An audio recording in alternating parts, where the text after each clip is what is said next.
Everyone, ಹೇಗಿದ್ರೆ ಎಲ್ಲರೂ welcome back to my channel. ಇನ್ನೂ ಯಾರೆಲ್ಲ ನನ್ನ ಚಾನಲ್ನ ಸಬ್ಸ್ಕ್ರೈಬ್ ಮಾಡದೆ ನೋಡ್ತಾ ಇದ್ದೀರಾ, ಪ್ಲೀಸ್ ಸಬ್ಸ್ಕ್ರೈಬ್ ಮಾಡಿ, ಸಪೋರ್ಟ್ ಮಾಡಿ. ಸೊ ಇವತ್ತಿನ ನನ್ನ ವಿಡಿಯೋದಲ್ಲಿ ನಾನು ನಿಮಗೆ ಮಕ್ಕಳಿಗೆ ಲಸಿಕೆನ ಯಾವಾಗ ಹಾಕ್ಸ್ಬೇಕು, ವ್ಯಾಕ್ಸಿನೇಷನ್ ಚಾರ್ಟ್ ಬಗ್ಗೆ ತಿಳಿಸ್ಕೊಡ್ಬೇಕು ಅಂದ್ಕೊಂಡಿದ್ದೀನಿ. ಸೊ ಎಷ್ಟು ತಿಂಗಳಿಗೆ ಒಂದು ಸರಿ ಲಸಿಕೆ ಹಾಕಬೇಕಾಗತ್ತೆ, ಯಾವ ತಿಂಗಳಲ್ಲಿ ಯಾವ ಲಸಿಕೆ ಹಾಕಿಸ್ಬೇಕು, ಆ್ಯಂಡ್ ಕೆಲವೊಂದು ಲಸಿಕೆನ ಗೌರ್ಮೆಂಟಲ್ಲಿ ಫಿಕ್ಸ್, ಇದು ಮೀನ್ಸ್ ಕಂಪಲ್ಸರಿ ಮಾಡಿದ್ದಾರೆ, ಸೊ ಅದನ್ನು ಹಾಕಿಸ್ಲೇಬೇಕಾಗಿರುತ್ತೆ. ಇನ್ನು ಕೆಲವೊಂದು ಪ್ರೈವೇಟ್ಸಲ್ಲಿ ಎಕ್ಸ್ಟ್ರಾ ವ್ಯಾಕ್ಸಿನ್ಸ್ನ ಹಾಕಿಸ್ತಾ ಇರ್ತಾರೆ, ಸೊ ಅದು ಆಪ್ಷನಲ್ ಅಂತ ಗೌರ್ಮೆಂಟ್ ಅವ್ರು ಹೇಳ್ತಾರೆ. ಬಟ್ ಕೆಲವೊಂದು ಪೇರೆಂಟ್ಸ್ ಆರ್ಗ್ಯೂ ಮಾಡ್ತಾರೆ ಇದೂ ಬೇಕಿತ್ತು ಅಂತ. So it depends.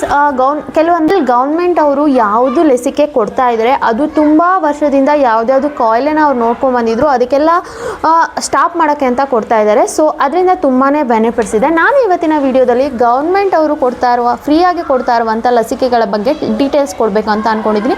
So upcoming ವಿಡಿಯೋದಲ್ಲಿ ನಾನು ಆಪ್ಷನಲ್ ವ್ಯಾಕ್ಸಿನೇಷನ್ ಬಗ್ಗೆನೂ ಕೂಡ ಡೀಟೇಲ್ಸ್ ಕೊಡ್ತೀನಿ.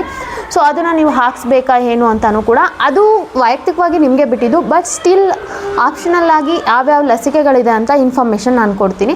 ಸೊ ಈ ವಿಡಿಯೋದಲ್ಲಿ ಮೇಯ್ನ್ಲಿ ನಾನು ಯಾವ ಲಸಿಕೆಗಳನ್ನ ನಾವು ಯೂಸ್ ಮಾಡ್ತೀವಿ, ಮೀನ್ಸ್ ಯಾವ್ಯಾವ ಲಸಿಕೆಗಳನ್ನ ಯಾವ್ಯಾವ ಮಂತಲ್ಲಿ ಕೊಡಬೇಕು, ಸೊ ಆ ಲಸಿಕೆಗಳನ್ನ ಲಿಸ್ಟ್ನ ನಿಮಗೆ ಕೊಡಬೇಕು ಅಂತ ಅಂದ್ಕೊಂಡಿದ್ದೀನಿ. ಸೊ ಕೆಲವೊಂದು ಪೇರೆಂಟ್ಸಿಗೆ ಅಷ್ಟು ಐಡಿಯಾ ಇರಲ್ಲ, ಆ್ಯಂಡ್ ಅಪ್ಡೇಟ್ ಕೊಡ್ತಾರೆ, ಕೆಲವೊಬ್ಬರು ಮಿಸ್ ಮಾಡಿದಾಗ ಅಪ್ಡೇಟ್ನ ಇವಾಗ ಪ್ರೈವೇಟಲ್ಲಿ ಹಾಕ್ಸ್ಬೇಕು ಅಂದರೆ ಯಾರೂ ಕೂಡ ನಿಮಗೆ ಅಪ್ಡೇಟ್ ಕೊಡ್ತಾ ಇರಲ್ಲ. ಬಟ್ ಗೌರ್ಮೆಂಟಲ್ಲಿ ಆಶಾ ಕಾರ್ಯಕರ್ತರು ಯೂಸ್ವಲಿ ಕಾಲ್ ಮಾಡ್ತಾರೆ. ಬಟ್ ಇನ್ ಕೇಸ್ ಅವರು ಮಿಸ್ ಮಾಡಿದಾಗ ನಿಮಗೆ ಒಂದು ಐಡಿಯಾ ಇರಲೇಬೇಕು. ಸೊ ನಾನು ನಿಮಗೆ ಚಾರ್ಟ್ ಕೂಡ PDF ಅಲ್ಲಿ ಹಾಕಿರ್ತೀನಿ, ಡಿಸ್ಕ್ರಿಪ್ಷನಲ್ಲಿ ಡೌನ್ಲೋಡ್ ಮಾಡಿ ಇಟ್ಕೊಬೋದು. ಆ್ಯಂಡ್ ಯಾರ ಹತ್ರ ಎಲ್ಲ ತಾಯಿ ಕಾರ್ಡ್ ಇದೆ ಅವರು ಆರಾಮಾಗಿ ಅವರೇ ಕೂಡ ನೋಡ್ಕೊಬೋದು. ತಾಯಿ ಕಾರ್ಡಲ್ಲಿ ನಿಮಗೆ ಈ ಥರ ಒಂದು ಪೇಜಲ್ಲಿ ಲಸಿಕೆಗಳದ್ದು ಎಲ್ಲ ಲಿಸ್ಟ್ ಕೂಡ ಇದೆ. ಸೊ ನೀವೇ ಅದನ್ನು ನೋಡಿಕೊಂಡು ಅಪ್ಡೇಟ್ ಮಾಡ್ಕೊತಾ ಇರ್ಬೋದು.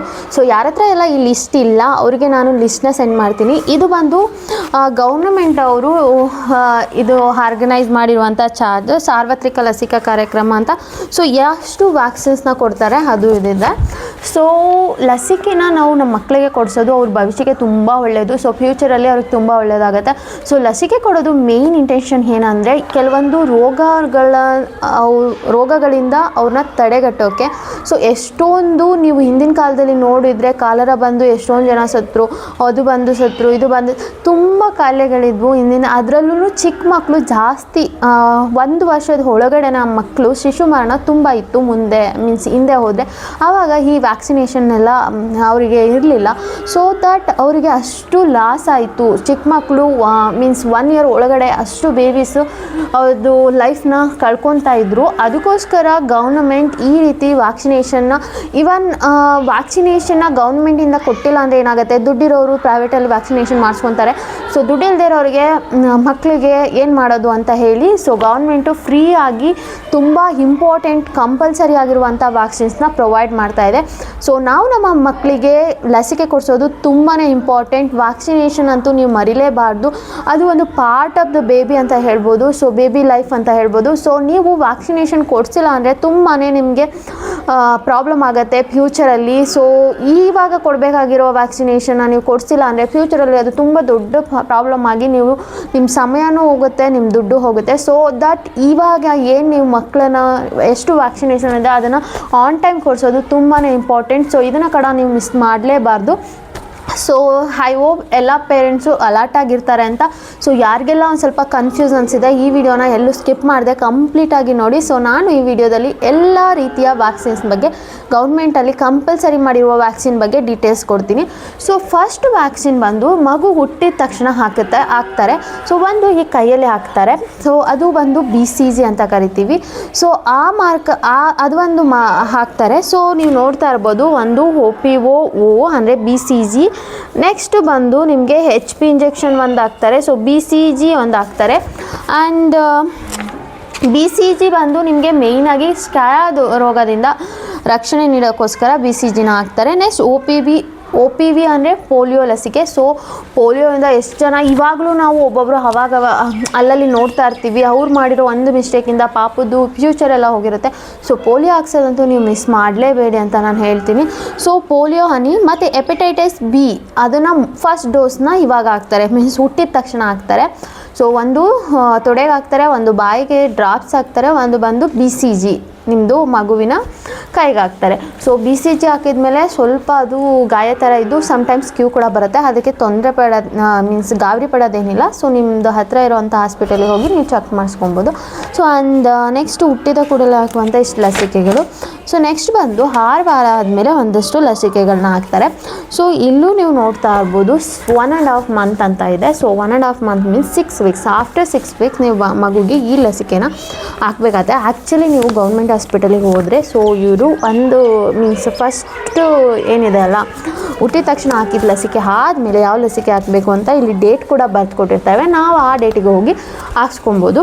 ಸೊ ನಿಮಗೆ ಗೊತ್ತಾಗಿಲ್ಲ ಅಂದರೆ ನಾರ್ಮಲಾಗಿ ಹುಟ್ಟಿದ ತಕ್ಷಣ ಹಾಕ್ಸ್ತಾರೆ. ಅದಾದಮೇಲೆ 1.5 ಮಂತ್ 1.5 ಮಂತಲ್ಲಿ ಇನ್ ಕೇಸ್ ಅಂದರೆ ಮೀನ್ಸ್ ಎಕ್ಸಾಕ್ಟ್ 1.5 6 ವೀಕೆ ಆಗಿದೆ ಅವತ್ತಿನ ದಿನವೇ ಗುರುವಾರ ಯೂಶಲಿ ಗೌರ್ಮೆಂಟ್ ಹಾಸ್ಪಿಟಲಲ್ಲಿ ಅಥವಾ ನಿಯರ್ ಬೈ ಎಲ್ಲಿ ನಿಮಗೆ ಹಾಕೋದು ಅಂದರೆ ಥರ್ಸ್ಡೇ ಮಾತ್ರ ಹಾಕೋದು.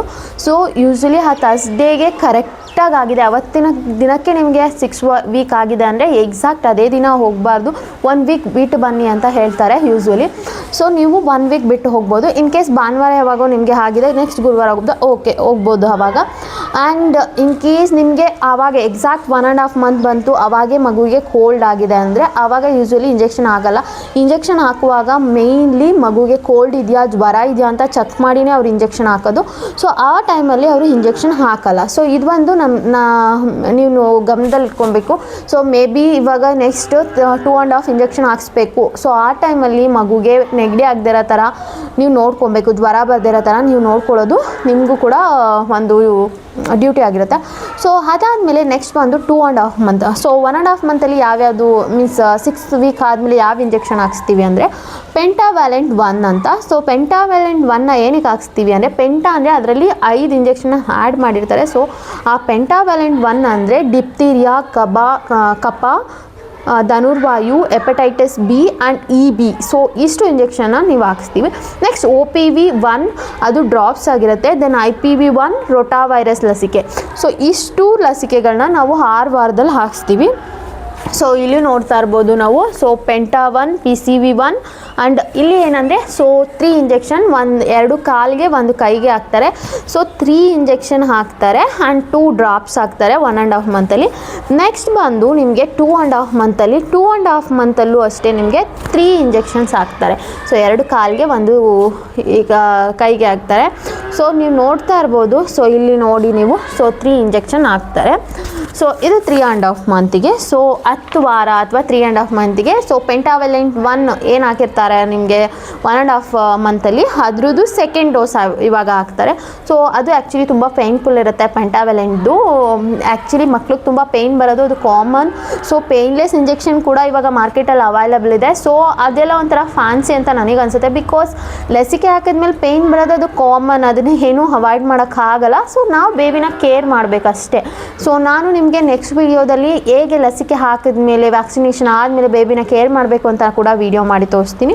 ಸೊ ಅದಾದಮೇಲೆ OPV2. ಸೊ ಏನು ಫಸ್ಟಲ್ಲಿ OPV1 ಹಾಕಿರ್ತಾರಲ್ಲ ಅದು OPV2. ದೆನ್ ಅಗೇನ್ ರೋಟಾವೈರಸ್ದು 1 ಇಂಜೆಕ್ಷನ್ ಹಾಕ್ತಾರೆ. ಸೊ ಅದಾದಮೇಲೆ ನೆಕ್ಸ್ಟ್ ಬಂದು ನಿಮಗೆ 3.5 ಮಂತಿಗೆ ಇರುತ್ತೆ. ಸೊ 3.5 ಮಂತಿಗೆ ನಿಮಗೆ 14 ವಾರ ಅಥವಾ 3.5 ಮಂತಿಗೆ ಪೆಂಟಾವ್ಯಾಲೆಂಟ್ 3 ಮೀನ್ಸ್ 3rd ಡೋಸ್ ಆಫ್ ಪೆಂಟಾವ್ಯಾಲೆಂಟ್ ಇರುತ್ತೆ. ಅದಾದಮೇಲೆ OPV 3rd dose and IPV second dose. IPV ಏನು ಹಾಕ್ಸಿರ್ತೀವಿ ಅದು ಸೆಕೆಂಡ್ ಡೋಸ್ ಇರುತ್ತೆ. ಸೊ ಇಲ್ಲಿ ನೀವು ನೋಡ್ತಾ ಇರ್ಬೋದು. ಸೊ IPV2 ಇದೆ. IPV ಬಂದು ಫಸ್ಟ್ ಹಾಕಿಸಿರ್ತೀವಿ 1.5 ಮಂತಲ್ಲಿ, ಸೆಕೆಂಡ್ ಹಾಫ್ ಮಂತಲ್ಲಿ ಅದಿರಲ್ಲ. ಬಟ್ 3rd ಮಂತಲ್ಲಿ IPV2 ಇರುತ್ತೆ, ರೋಟಾ 3 ಇರುತ್ತೆ, PCV2, ಪೆಂಟಾ 3 ಆ್ಯಂಡ್ IPV3. ಸೊ ಏನೆಲ್ಲ ನಾವು first and second means 1.5 month and second 1.5 ಮಂತಲ್ಲಿ ಹಾಕ್ಸಿರ್ತೀವಿ ಅದೇ ಕಂಟಿನ್ಯೂಯೇಷನ್ ಇಲ್ಲಿ ನಿಮಗೆ 3rd ಮಂತಲ್ಲಿ ಮೀನ್ಸ್ 3.5 ಮಂತಲ್ಲೂ ಕೂಡ ಹಾಕ್ಸ್ತೀವಿ. ಸೊ ಎಲ್ಲ ಡೀಟೇಲ್ಸ್ನ ಈ ಥರ ಬರೀತಾರೆ ಗೌರ್ಮೆಂಟ್ ಹಾಸ್ಪಿಟಲಲ್ಲಿ. ನಿಮ್ಮ ಹತ್ರ ಈ ಚಾರ್ಟ್ ಇದ್ದರೆ ಇಸ್ ಬೆಸ್ಟ್. ಸೊ ಇದನ್ನು ನೋಡ್ಕೊಂಡು ನೀವು ಹೋಗ್ಬೋದು ನೆಕ್ಸ್ಟ್ ಡೇಟ್ ಯಾವಾಗಿದೆ ಅಂತ. ಸೊ ಅದಾದಮೇಲೆ ಗೌರ್ಮೆಂಟಲ್ಲಿ 6 ಮಂತದ್ದು ಇಂಜೆಕ್ಷನ್ ಇರಲ್ಲ, ಬಟ್ ಪ್ರೈವೇಟಲ್ಲಿ 6 ಮಂತಿಗೆ ನೀವು ಹಾಕ್ಸ್ಕೊಬೋದು. ಬಟ್ ಅದು ನಾನು ನೆಕ್ಸ್ಟ್ ವಿಡಿಯೋದಲ್ಲಿ ಹೇಳ್ತೀನಿ. ಅದು ನಿಮಗೆ ಮಿಕ್ಸ್ ಆದರೆ ಕನ್ಫ್ಯೂಸ್ ಆಗುತ್ತೆ. ಸೊ ನೆಕ್ಸ್ಟ್ ಬಂದು 9 ಮಂತ್ಸು. ಸೊ 9 ಮಂತ್ಸಿಗೆ 9 ಮಂತ್ಸ್ದು ಏನಂದರೆ ಕೆಲವೊಂದು ಇಲ್ಲಿ 9 ಮಂತ್ಸಲ್ಲಿ ಮೇನ್ 5 ಇದೆ. ಸೊ ಅದರಲ್ಲಿ ನಿಮಗೆ MR1 ಇದೆ ಆ್ಯಂಡ್ ವಿಟಮಿನ್ A1 ಡ್ರಾಪ್ಸ್ ಇರುತ್ತೆ, ಅದು IIPV3 ಅಂತ ಇದೆ. ಆ್ಯಂಡ್ JE1 ಅಂದು ಅದು ಕೆಲವು ಡಿಸ್ಟಿಕಲ್ಲಿ ಮಾತ್ರ ಇರುತ್ತೆ. ಸೊ ನಮ್ಮದು ಬಂದು ರಾಮನಗರ ಡಿಸ್ಟಿಕ್ ಬರುತ್ತೆ, ಹಸ್ಬೆಂಡ್ ಮನೆ ಇರೋದು.